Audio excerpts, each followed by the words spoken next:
It's early, real early.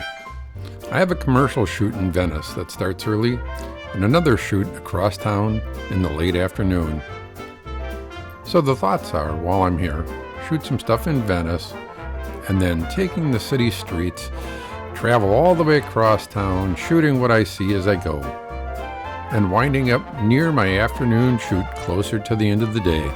I've labeled these stops on the map, but at the time I had no clue where I was going to shoot. We're starting here in Venice. A bit dirty, a bit disappointing, a bit kitsch, but always a bit of fun. It's not like this is something new. The city was built on those principles. The Venice of America, as it was called in 1904, was an idea to draw people to the ocean, show them some fun, get them to spend some money, and then get them to go home. Honestly, not much has changed.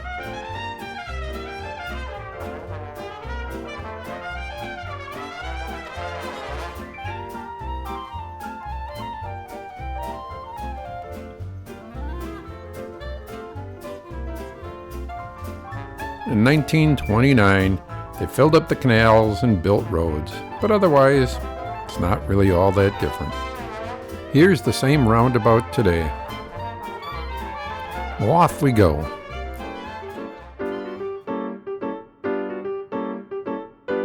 Think about it. It's the late 20s and you come to work through this amazing entry. Back then, this was MGM Studios, the largest, most prestigious of any studios. In those days, actors signed a contract with the studio for a number of years, and MGM was the best and the biggest. Today, the main gate isn't quite as impressive, but let's be honest, the movie business isn't quite as impressive. Across the street, we have the St. Augustine Church. I wouldn't drive here, but it's worth a few clicks when you're in the area.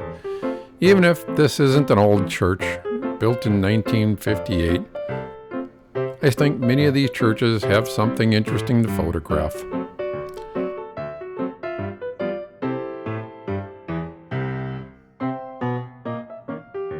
One day I plan on wandering around and photographing here in Culver City. Great history, and even the modern buildings were done with a nod to the past.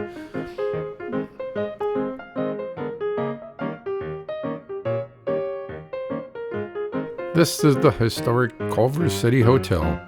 Owners have included Charlie Chaplin, Red Skelton, and John Wayne. Apparently, during the filming of The Wizard of Oz, 124 actors who played the Munchkins actually lived here. But we still have a ways to go.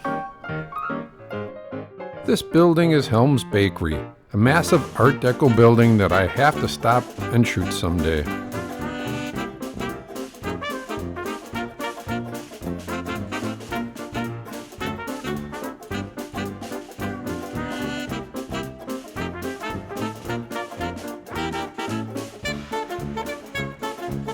This is one of those sad stories.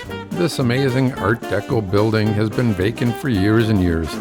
It's been designated a historical building, but it's pretty much believed that the owners are just letting it decay in hopes that they can build something new eventually.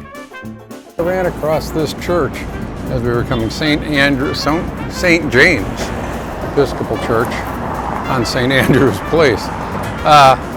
Anyway, we're in Wilshire and St. Andrew's Place. Got a church, we got some interesting buildings. Unfortunately, this area kind of looks like it's not in the best of shape. But this one's a bit older, 1926.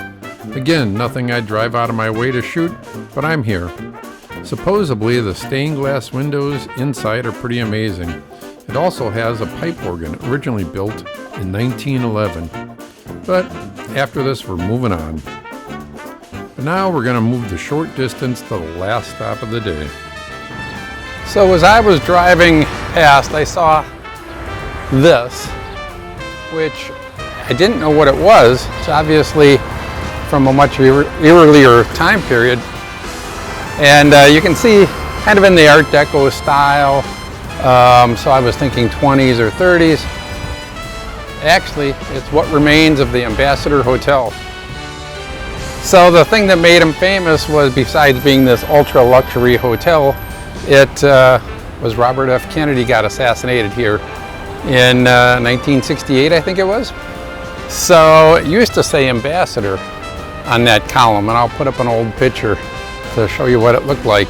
But it was a huge hotel. Right now they ripped that down and they put a school up behind it. But these are the last few parts of it. I don't know if that was there as a memorial or what happened. Now it just seems like people pretty much ignore it.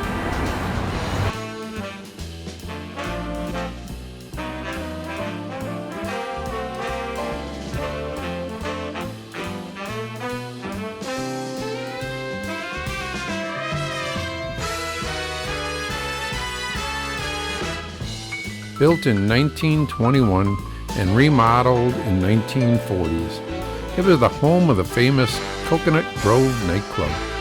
At the height of its glamour, the hotel hosted the Oscars 6 times. This is where every president from Hoover to Nixon stayed. The hotel was sold to the Los Angeles School District, who demolished it in 2005. This small section is all that is left of that history. And as you can see, the Los Angeles School District isn't that interested in maintaining these last few sections. Well, that's about it for this trip. If you enjoyed the photos, video, and history, please subscribe, like, and comment.